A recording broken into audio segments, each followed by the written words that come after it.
Good morning, everyone. Good morning. Is this working? Do I need to turn it on? Might help, huh? Try. That was the voice of Buddha. What's up? Is that better? Okay, let me know if we need to make any adjustments. Well, welcome again.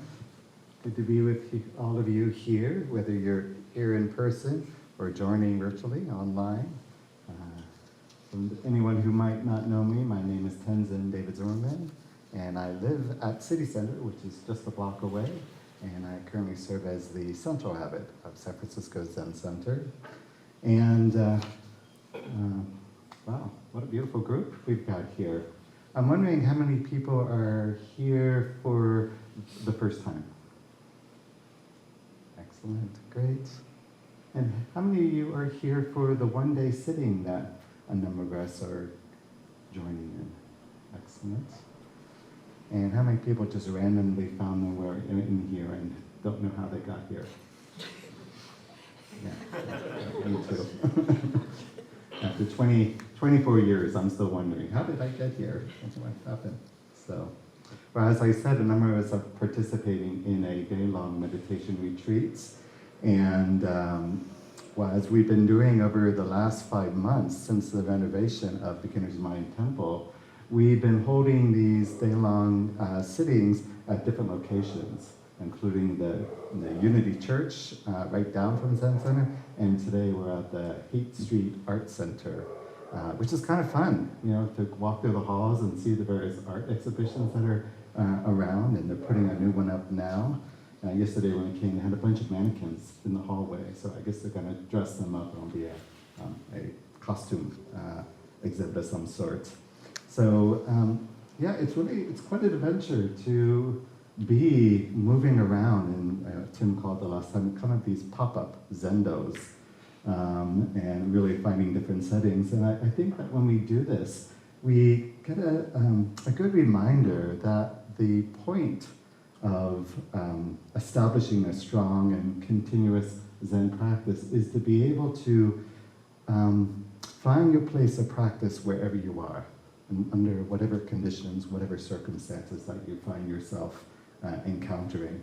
And when we're able to establish a consistent practice, you know, and kind of tune into this very body-mind and be present with what's arising in this practice field, then again, we're able to practice wherever we are. We're able to find our place of practice.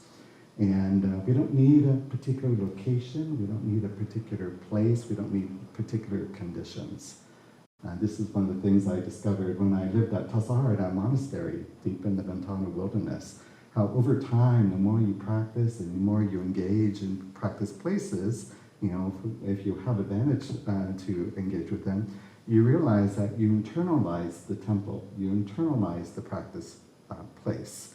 And then when you go out into the world, wherever you are is your temple. You are a walking, manifesting place of practice, right? And Dogen, one of our founders of Soto Zen, said, when you find your place where you are, practice occurs, actualizing the fundamental point. When you find your way at this moment, practice occurs. So in other words, this very body-mind is your place of practice. So you don't have to go anywhere else. Just be right here all the time. This is the first Dharma talk that I've given since I came back from a 2-week pilgrimage to Japan that I took at the end of April. And the impetus for the journey was to participate in a multi-day tour and a series of ceremonies I can't say the word, help me. Commemorating, thank you. Sometimes my verbal dyslexia kicks up. But anyhow, these were commemorating the 700th anniversary, memorial anniversary of Keizan Jokin, who, along with Haight Dogen, is considered one of the principal founders of Soto Zen, which is this particular, if you will, school of Zen. And the tour was organized by a group called the Soto Zen International, and they have an office here in San Francisco at the old Sojiji, the temple that Suzuki Roshi originally came to. And they partnered with the Japanese Soto Shu, which is kind of like the big Soto Shu organizing group in Japan. And they did 3 weeks of ceremonies for the Japanese practitioners, and then they invited about 100 global practitioners to join for a tour of 3 days or so afterwards. So there were myself, as well as Abbot Mako and her husband Joel, Victoria Austin, and Kim Hart. The 5 of us were able to participate, and it was quite wonderful. The tour included visits to Eheiji, which is the monastery established by Dogen in 1244, in Fukui, which is on the west coast of Honshu, if you will, the kind of the main island. And also Sojiji, which is the primary temple affiliated with Keizan, and that's located in Yokohama, which is close to the Tokyo Bay. And then on the final day, after the tour, if you will, Mako and I and a few others went to visit Rinzo Inn, which is the home temple of Suzuki Roshi. And his family is still, his son and grandson and the rest of the family are still running that temple. Very beautiful. It's a very intimate family temple, and it was very sweet to be there. When I'd been to Japan before, it's been like 30 years ago. And when I originally went, I had been practicing Buddhism Zen for about 4 years or so, and here in San Francisco. And I wanted to go to Asia to experience Buddhism in its original cultures of development. And so I spent a year traveling around through Asia, and but when I went to Japan, because I didn't know enough to go to Eheiji and Sojiji and all these other wonderful places. So this time it was quite a privilege and an honor to be able to visit and practice at these historic root temples in our lineage. And say it's one thing to experience Zen Buddhism as it's been reinvented here in a Western context. It's quite another to witness and touch the living Buddhism that's in Asia, and including Japan. And it was also inspiring to connect with both the Japanese practitioners at the various temples that we visited, as well as many of the kind of international ones that had come to participate in the tour. And to have very interesting conversations about how is it to practice in our particular locations? How is it to try to hold sanghas, to support sanghas, lead them? How is it to deal with the various issues and challenges that are arising in this particular day and age for each particular sangha? And then how can we kind of foster greater connection among each other so we can continue to support each other in the practice of the Buddha Dharma? One of the highlights of the tour was an opportunity to spend the night at Sojiji, which is Keizan's temple. And this included eating some very traditional temple meals. They were vegan meals laid out in many dishes, very delicious, wonderfully made. And also do a communal bath in the temple onsen. And there was also, the night we arrived, a lecture by the Ino, the head of the meditation hall of Sojiji. That was on Keizan. And then the next morning at 3:20, they rang a wake-up bell, although it wasn't the traditional one. It was over the speakers throughout. And so we had to get up. We had like 20 minutes to get up and get dressed, and then kind of go through all these hallways, to get to what was the guest zendo. We weren't allowed in the primary zendo because that's just reserved for the monks who actually are kind of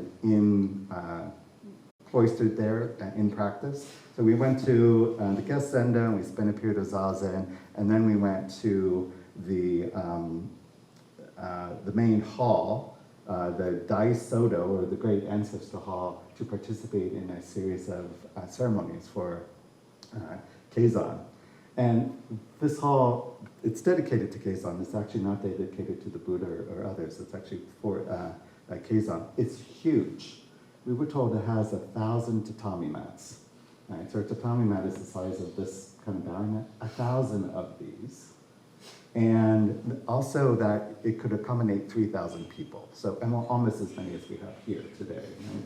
But it was huge, it's very tall. And the thing that was amazing to see is just how the size of it all dwarfed for the ceremony about the 200 people that were there, particularly just for the ceremony.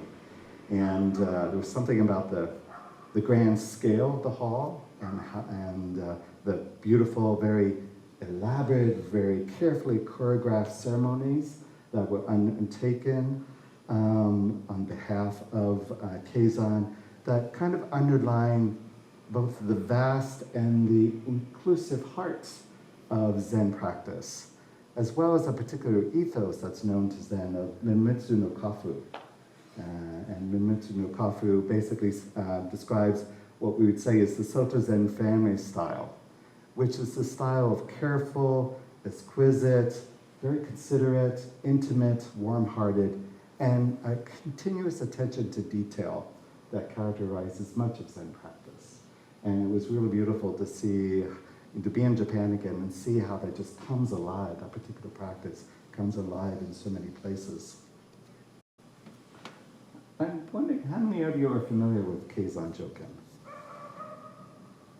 Just a few, okay. Well, I'll do a little to introduce you. While Dogen Zenji and Keizan Jokin are considered the founders of Soto Zen, it's usually Dogen who gets more attention and reverence. How many of you have heard of Dogen? Yeah, quite a bit more. But in fact, it wasn't until the 19th century, the late 19th century, that Keizan was actually officially designated as one of the two founding patriarchs of the Japanese Soto Zen school, so along with Dogen. Keizan was born in 1264. And he was born 12 years after Dogen had already died. And he was born to a serious Buddhist mother who was devoted to Kenan Bodhisattva, the Bodhisattva of compassion. And the story goes that she dedicated her son to the Buddha before he was even born. She said, this child is for the Buddha. Right? And who knows whether or not this is true, but the thing that we do know is that Keizan started to practice Zen at the age of 8 at Heiji. Yeah? So he went to the main monastery at the age of 8, started practicing under 4 of Dogen's leading disciples, including the second abbot of Heiji, Koan Eijo. And then he was ordained as a monk at the age of 13, and later received Dharma transmission from his master Tetsu Gikai at the age of 32. And so this placed him in 4th in the generations of successors to Dogen. There's a story related to Keizan's awakening that I'd like to briefly share with you, just get a sense of him. Keizan was listening to a lecture on Nansen's Ordinary Mind is the Way that his master Gikai Zenji was offering. And during that talk, Gikai noticed that Keizan seemed to have kind of achieved a realization of some sorts. And so he asked Keizan to explain the meaning of what he had just been speaking on. Ordinary mind is the way.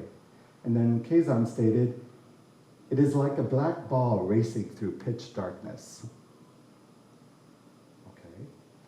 In other words, Zazen and realization are ultimately the same. But then Gikai stated that, although you are correct, it is difficult to understand, so please clarify the meaning. And so Keizan replied, second time, when tea is served, drink the tea. When meals are served, eat the meal. So in other words, awakening or enlightenment, if you want to use that word, can be seen in our daily life, in our daily practices. Right? It's nothing special. It's the practical Dharma teaching that can be practiced in our daily lives. Just doing what we have to do, attending to what we have to do, when we have to do it. Right? So showing up and meeting things as it is, here and now. Keizan actually never became the abbot of Heiji, like oftentimes successors would become. But his major accomplishment, and the one that would give rise to him being regarded as the second ancestor of Soto Zen, was the founding of two significant training temples. One was Jokoji, and the other was Sojiji. And Sojiji, in a very quick time, began to overshadow Dogen Zenji. Kind of Heiji started to kind of not be as well regarded, and Sojiji started rising up in recognition and in importance. And it really wasn't until the late 1800s when the two temples, Heiji and Sojiji, they were kind of like conflicting for a long time. They decided to put down their difference and recognize each other as equals and become partners in the leadership of Soto Zen. And that relationship still continues to this day. They actually take turns, Heiji and Sojiji, dedicating an abbot to Heiji, or to the main Soto Shu. And so it's wonderful to have that continue.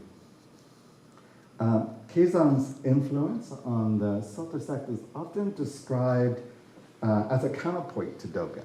So Keizan is remembered as a warm-hearted fellow, whose Dharma presentations were a lot less mystical and more down-to-earth than Dogen's. I don't know how many of you have read Dogen, but sometimes you're like, well, what is going on here, right? And I'm going to share some Keizan with you later, and you might have the same thought, but that's the general take. Keizan was more accessible. And where Dogen is described as strict and fatherly-like, Keizan was described as compassionate and motherly. And also, whereas much of Dogen's energy was, you could say, internally focused, his writing went in, he was writing, going into writing and teaching on behalf of the monastic community, the community in residence. Keizan was primarily concerned with widening the reach of Zen practice. And so many consider him a visionary and ecstatic. He was very active his whole life trying to make the tradition more accessible to everyone, right? Not just to the monastics. And so he very much was connecting to the lay community. And it's said that Keizan gave the precepts to over 70 lay people, which was extremely unusual in his time. Right?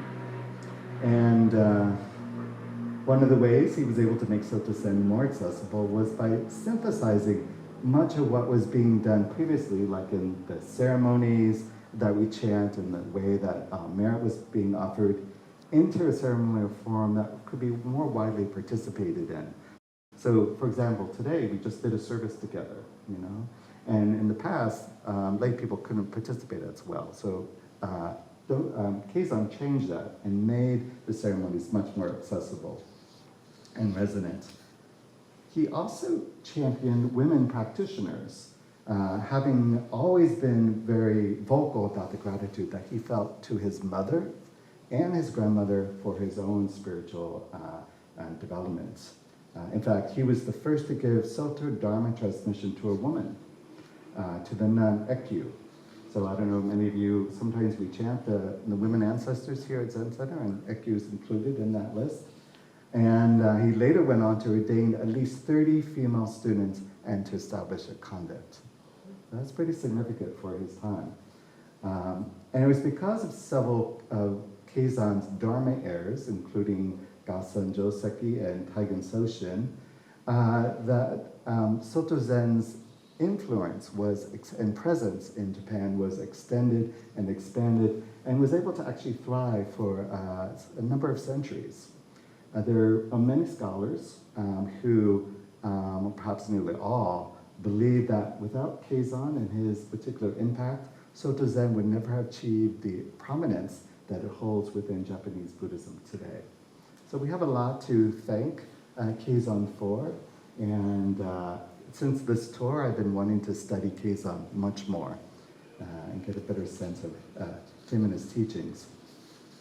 Now, Keizan wasn't as prolific as Dogen in his writing, but he did write several things of major importance. His masterpiece, some of you may have heard of, the Denkuroku, which is the record of transmission of the lights. And that's a series of 53 sermons that are detailing, you could say, the Soto Zen lineage from Shakyamuni Buddha all the way through Dogen and his immediate successor, Eijo. And there's another significant text, what's called the Keizan Shingi, which was his set of monastic standards that he established. And he did this just a year before he died. So, and he died at the age of 62. But what I understand is this Shingi was so prevalent, so important, that actually to go to Japan and practice today and go to a temple, you will basically be participating in Keizan Shingi rather than Dogen Shingi guidelines. And the third significant text by Keizan is the Zazen Yojinki, and that translates as Notes on What to Be Aware of in Zazen. And Zazen Yojinki, it's fairly short, it's about 8 to 9 pages, and as you can guess from the title, centers on the practice of Zazen or seated Zen meditation. So literally the word Yojin means be cautious or careful, and ki means record or notes. So notes are what to be aware of, and then Zazen, of course, is Zazen. And in many ways, it's very similar to Dogen's Fukan Zazengi. Anyone familiar with Fukan Zazengi? These kind of instructions on Zazen. And but in Keizan's text, he offers meditation and practice advice that's both immediate and practical, and as well as more general and global. For example, he writes, to practice sitting, find a quiet place and lay down a thick mat, which you've kind of done. Right? Don't let wind, smoke, rain, or dew come in. We're doing our best to avoid that. Keep a clear space with enough room for your knees. How's that going, folks? Yeah? Okay. There's also a lot of instructions in his text about how to conduct, for monks to conduct their daily lives in a way that's conducive to practice, such as what to wear, frivolous activities to avoid, and what to eat, and how to deal with various unusual experiences in your meditation. And as you read through his text, you might find some of his advice kind of quirky and maybe even amusing, such as, don't wear luxurious clothing nor dirty rags. Do not sit where there are fires, floods, high winds, or thieves, nor by the ocean, near bars or brothels, where there are widows or virgins, or kings or ministers, or people who have many desires, or who like to argue meaninglessly. So I guess that leaves out San Francisco, right? Well, many parts of his essay are kind of fairly straightforward advice, again, instructions related to supporting practice and meditation. There are other parts that are more difficult to understand, you could say a bit dense, particularly the sections where Keizan is trying to convey the deepest meaning and purpose of Zazen. And given that this day, for many of us, is dedicated to sitting in Zazen, I thought I would take the rest of my talk and share with you a few points of guidance from Keizan's text on what to keep in mind when practicing. I'll let you know now that the section I'm choosing, because it's on Zazen, is a little denser, so just bear with it. Keep an open mind and just allow it to kind of wash over you if it gets too dense. And you could spend a whole session on this particular text, a whole week-long series of talks, but today we'll just do just the first couple paragraphs. So he starts off, Zazen means to clarify the mind ground and dwell comfortably in your actual nature. This is called revealing yourself and manifesting the original ground. In Zazen, both body and mind drop off. Zazen is far beyond the form of sitting or lying down. Free from considerations of good and evil, Zazen transcends distinctions between ordinary people and sages. It goes far beyond judgments of deluded or enlightened. Zazen includes no boundary between sentient beings and Buddha. Therefore, put aside all affairs and let go of all associations. Do nothing at all. Do not fabricate anything with the six senses. What is this? Its name is unknown. It cannot be called body.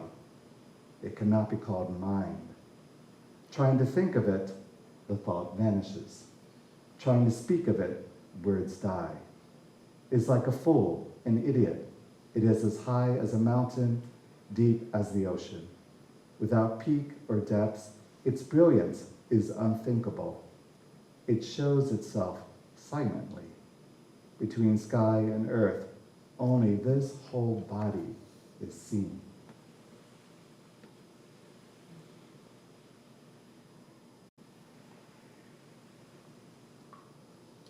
So, wow, it might not be immediately apparent what Keizan is trying to convey throughout all of Zazen Yojinki. What he's trying to convey in this case is a taste of the non-dual experience that both Zen and Zazen unabashedly celebrate. So right from the start, Keizan, like Dogen, emphasizes that the Soto Zen view that Zazen is neither a meditative technique nor some volitional practice that we can do or learn. In his Fukan Zazengi, Dogen tells us, Zazen is not step-by-step learning meditation. It is the culmination of totally realized enlightenment. And then later on, Dogen says, Zazen is the Dharma gate of joyful ease. How many of you have experienced the Dharma gate of joyful ease in Zazen? A few, right? How many have not? Yes. Keizan puts it another way here in the first two opening sentences, and I'm going to offer a slightly different translation.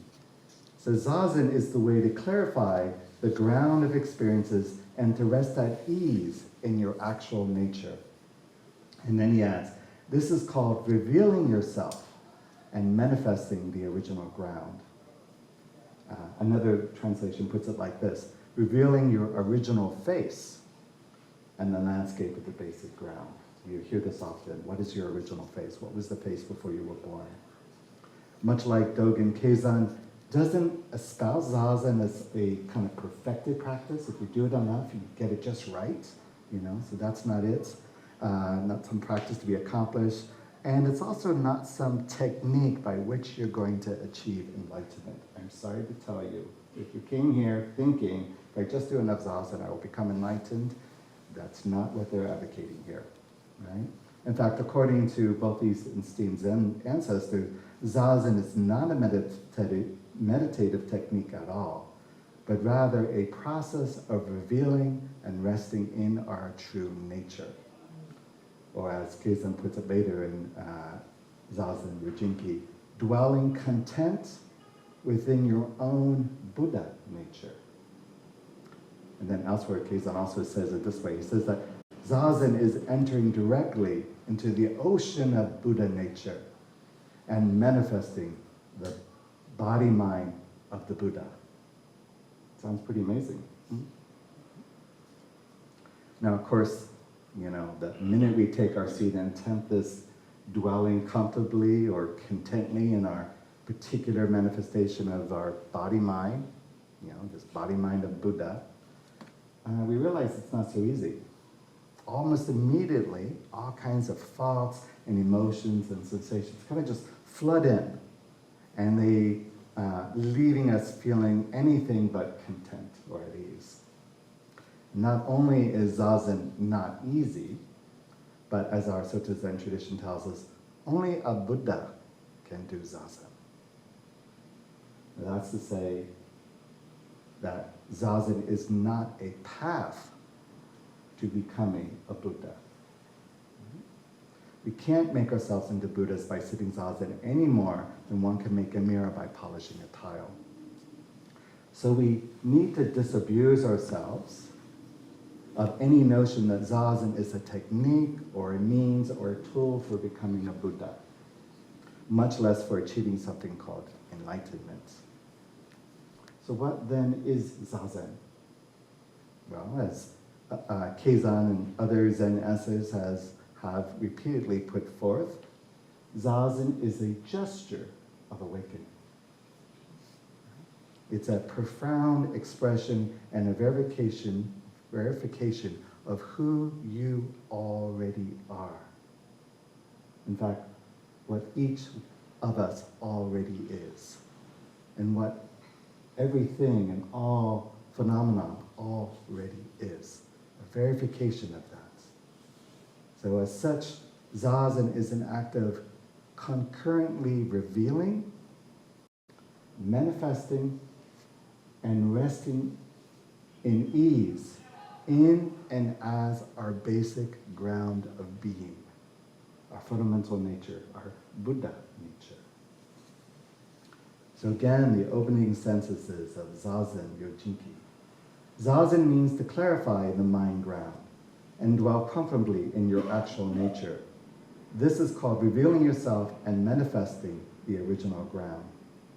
And when I reviewed a number of different translations of these two sentences, each of them more or less kind of say a similar thing, that Zazen allows something to be revealed, to be illuminated, to be clarified or realized.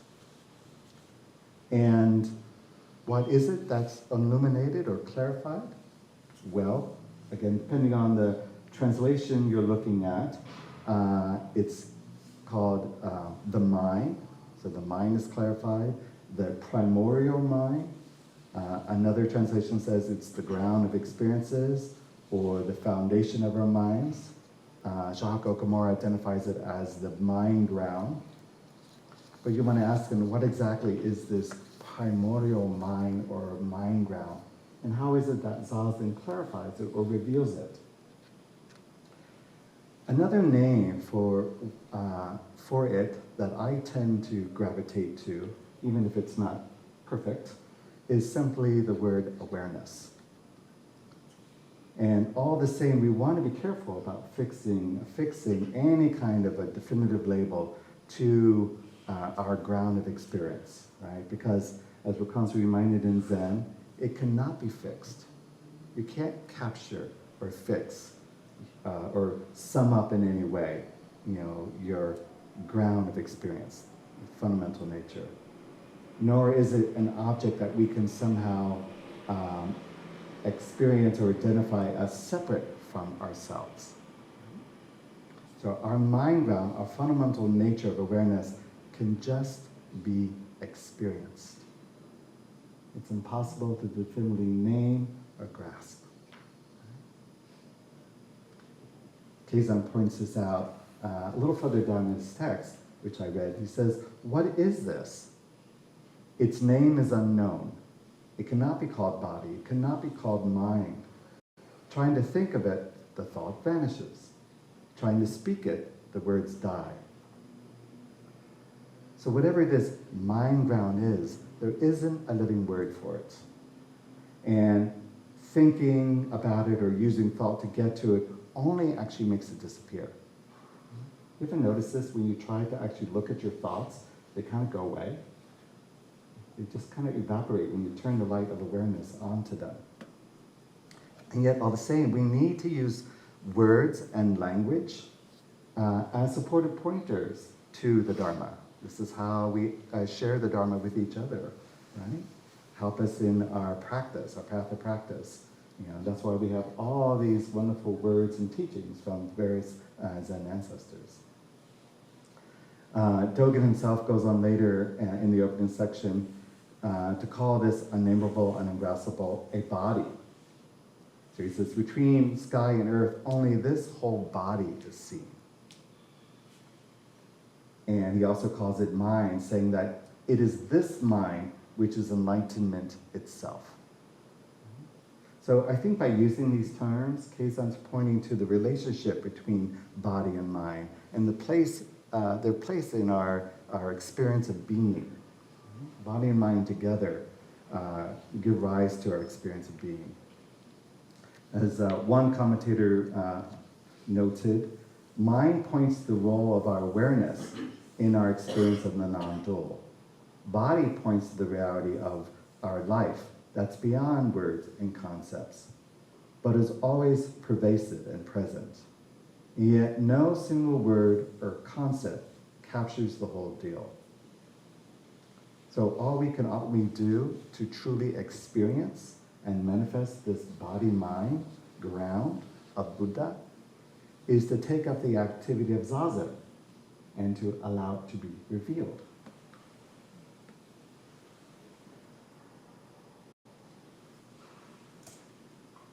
Zazen is an act of revelation.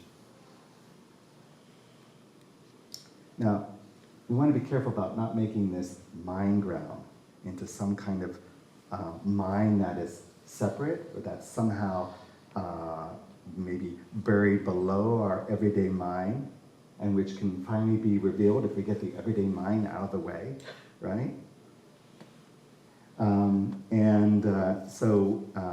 As Mazu reminds us, this very mind, I don't know why I'm pointing up here, this is already a mistake. This very mind is Buddha, right? This very mind is it. There's not another or a different or a better mind that's waiting to be exposed when you do Zazen. I'm sorry to tell you, right? So it's this mind, the mind which is experiencing itself, experiencing the moment in its totality, that is the very mind ground of being. And just to clarify, we're not saying that the ever-changing content of our minds, our thoughts, our images, etc., is the objective reality of our minds. But rather, it's the very quality of luminous knowing that is Buddha. Right? So when we take our seats for Zazen, it's not a different or better mind that is waiting to be revealed. Rather, what is revealed or realized is this very mind, the one that you're sitting with right here and right now, the one that's illuminating all of your experience. Kind of like the sun. Everything is illuminated. Everything is, you could propose, made of that illumination. So rather than starting off his instruction for what to be aware of in Zazen by talking about where to sit or what kind of posture to take in Zazen, which is usually the kind of focus of Zazen instruction when you come to like San Francisco Zen Center and other temples, they'll give you basic instruction, which is how to, sit up, posture of your body, maybe talk a little bit about the posture of the mind, right? That's a traditional Zazen instruction, and that's important, and that's helpful. It has its place, But Keizan is saying something different here. He begins by saying, first, realize your true nature. Know who you are and your place in the universe. Then do Zazen.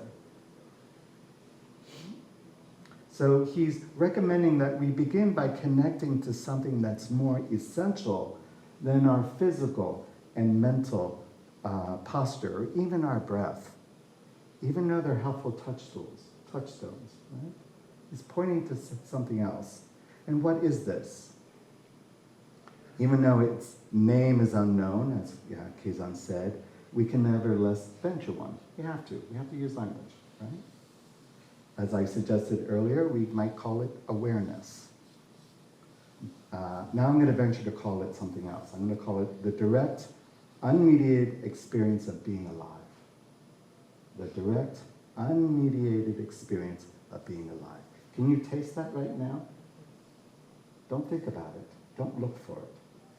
Just drop into this experience of being alive, fully here. And sometimes helps if you drop into your heart, right down here to the center of your body, and rest there. And then you can feel this aliveness reverberating through you and beyond, if you will. The whole universe is vibrating in this way with this aliveness, right? So Keizan is suggesting even before we begin Zazen, to first connect with our fundamental feeling of aliveness, of I amness. I am. Touch that I amness, the very fact of our being, the experience of being right here, right now. Right? It's the fundamental ground of experience. And, or you could say the field in which everything arises is a known and is known. This fact of being is the field in which everything arises and is known. Right? And it's also non-dual. It's not divisible. Right? You can't divide into a self or an other or an object of any type. And it can't be separated out of your experience whatsoever. And once connecting to this feeling into this field of universal aliveness, it's then that we're invited by Keizan to engage in Zazen.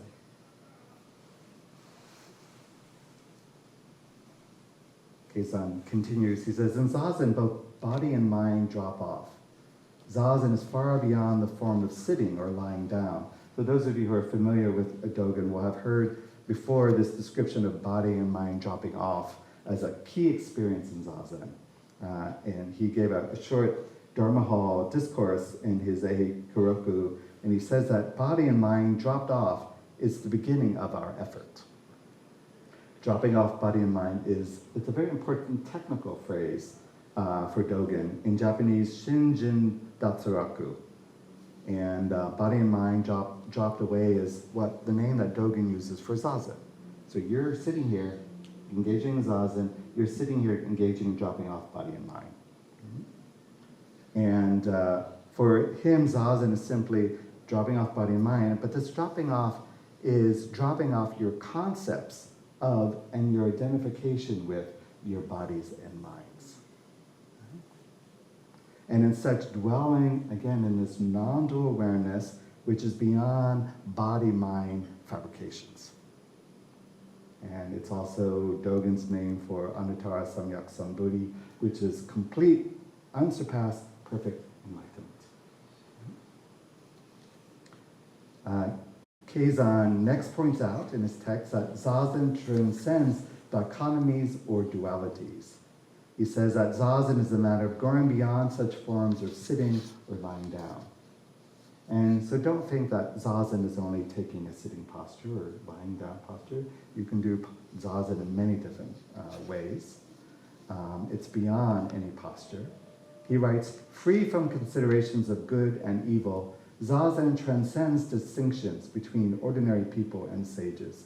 It goes far beyond judgments of deluded or enlightened. Zazen includes no boundary between sentient beings and Buddha. Now, I don't know about you, but I think it's kind of second nature for human beings to create dualities and dichotomies, right? It's what our minds do. It's how we interpret and make sense of the world, right? It's a useful tool. It's not a problem in and of itself, but if we misuse the tool and believe in these separations, dichotomies, and dualities, then we're in trouble. And again, this is, we're not creating dualities and dichotomies in Zazen. We're not trying to make sense in Zazen. Zazen is not a sense-making activity. It's rather an activity of being at one with our senses, or directly sensing with your whole body-mind, what's going on, and sensing into, you could say, beyond any physical or mental posture, sensing into space itself, space within and space without, right? And I like to think of Zazen as liminal space, as an in-between realm, or it's a non-dual realm that's without boundaries, without parameters, without any standing here or there. Right? And as such, it transcends or goes beyond evaluations or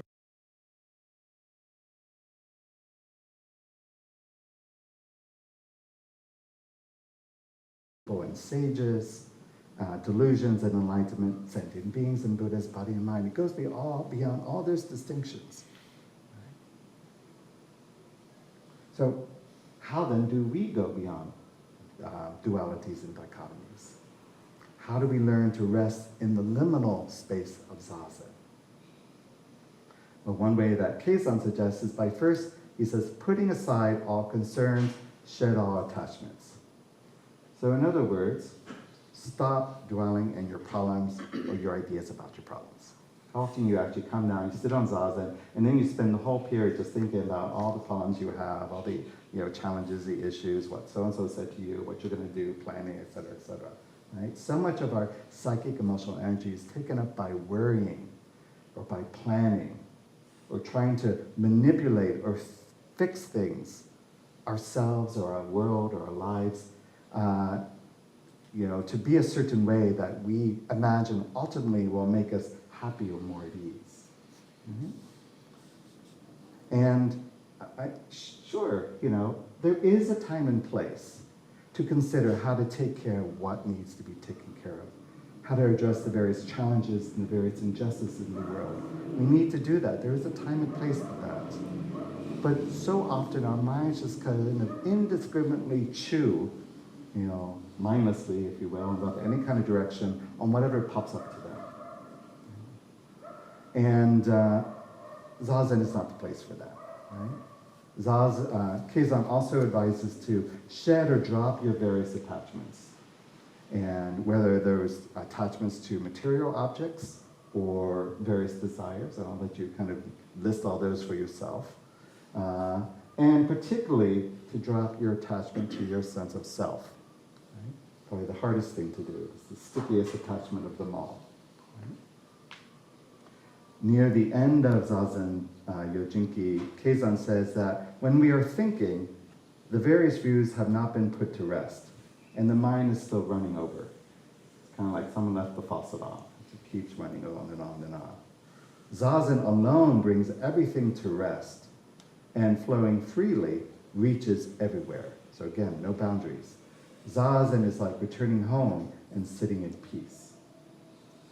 That's kind of nice. And then Keizan instructs us, do nothing at all. Don't fabricate anything with the six senses. In other words, stop. Just stop.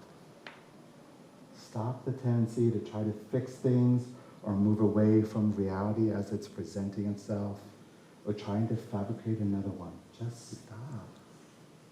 Stop the endless contracting, oh, I don't like this, or grasping, oh, I want that, pushing away, or pulling in. All these ways that we do in body and mind.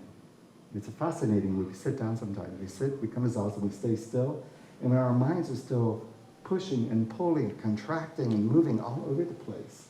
Right? And then we notice how our bodies kind of start doing the same, leaning into the future, dwelling in the past, trying to, get away from something, like leaving to the side, right? This is constant habitual twitching that we do in our body and mind.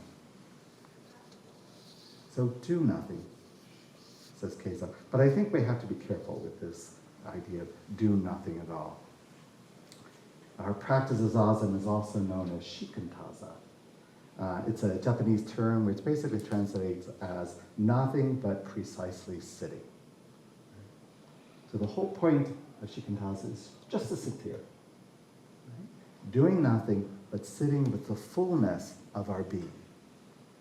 So it's this practice, if you will, of rather than doing Zazen, it's a practice of non-doing and non-thinking.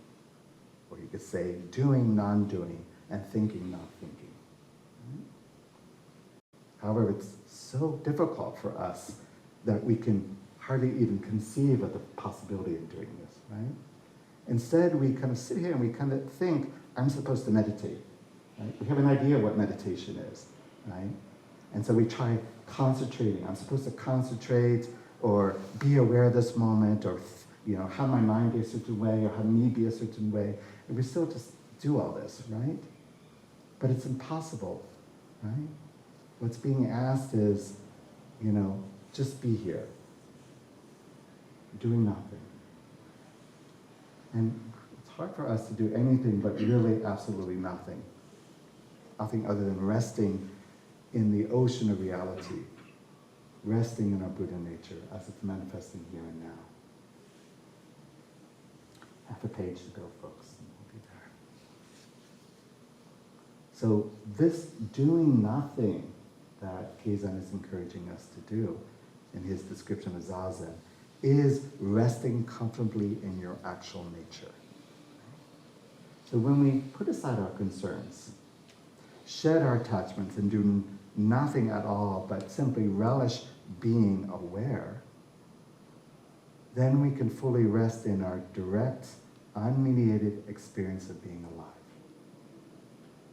Now, if we want to call this experience awareness, if we want, we can call this experience awareness, as I proposed earlier.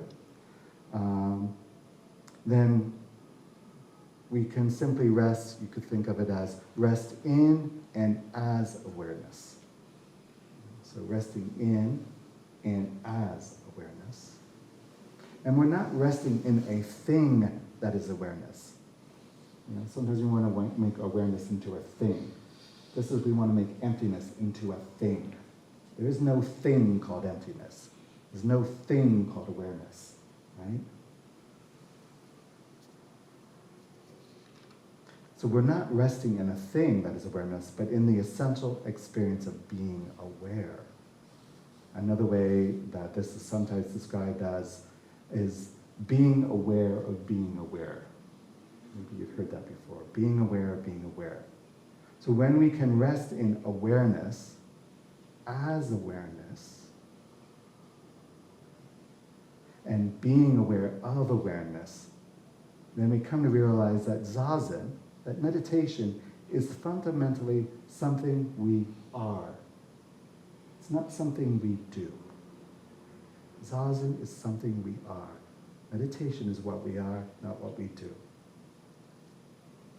This is why Keizan says that Zazen is like returning home and sitting in peace. Zazen is coming home to ourselves and completely manifesting who we truly are. And isn't this why many of us are drawn to Zazen? Even enjoying Zazen at times, despite the times when it's frequently not easy. Right? Zazen is like returning home to our place of refuge in ease and just being completely ourselves, unfabricated, unguarded, without worries or demands. Simply relaxing into the ease and the rejuvenation of our fundamental nature, our Buddha nature. Okay, well, there's much more I could say in just the opening lines that I shared with you earlier, and much more of his classical. I'm going to stop there so we can just sit Zazen. And I'll close with some final words of encouragement from another essay by Keizan. This one's titled Sankan Zazen Setsu, which is 3 kinds of Zen practitioners. The whole other classical is kind of interesting to read. But here he says, in perfect ease, go. Stay, sit, and lie down. Seeing, hearing, understanding, and knowing are all the natural display of Buddha nature. From first to last, mind is mind, beyond any arguments about knowledge and ignorance. Just do Zazen with all of who and what you are. Never stray away from it or lose it. Just do Zazen with all of who or what you are. Never stray away from it or lose it. So going back to the beginning, when I said every place is a place of practice. Everywhere you are is a place of practice. Don't leave your place of practice. Don't leave this very experience of being alive right here, the fullness of that experience. It's always waiting for you. If you happen to forget it or lose it or drift away, it's always waiting for you to return back to it. Okay? So thank you all for your patience. I probably went over time, and I know many of us will continue sitting together, and for those who are continuing on into this beautiful day, wherever you are, may you go with ease and peace.